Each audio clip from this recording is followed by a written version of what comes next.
My name is Sarah Woodbury. I'm here with my husband Dan to talk about Dover Castle.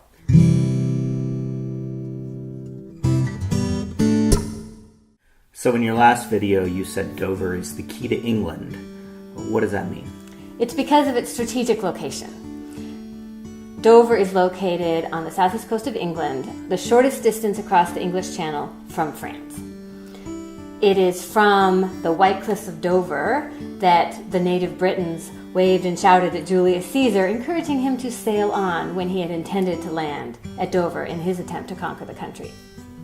This bluff, where Dover Castle is now located, has been fortified for thousands of years. The current castle is built over the top of an Iron Age hill fort, and the walls encompass a Roman lighthouse and a Saxon church.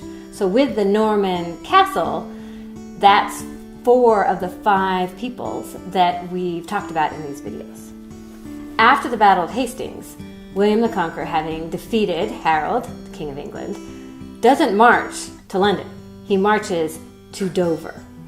There's a Saxon fortification there, which he burns, and then he built a Motte and Bailey timber castle on this bluff to replace it. But the castle that's there now is stone. That's right. So the castle that is there now was built in the 1180s by Henry II, continuing to acknowledge its strategic location in a defense against primarily France. And he built what you see today as this 83-foot high keep with 21-foot thick walls. Then the castle was expanded again by King John, who did face a French invasion, and that's really what you see today, that structure.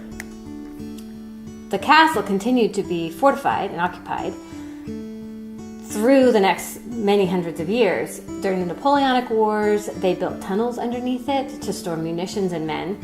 And then these tunnels were expanded upon during World War II, making Dover one of the primary command centers of the British forces during the war.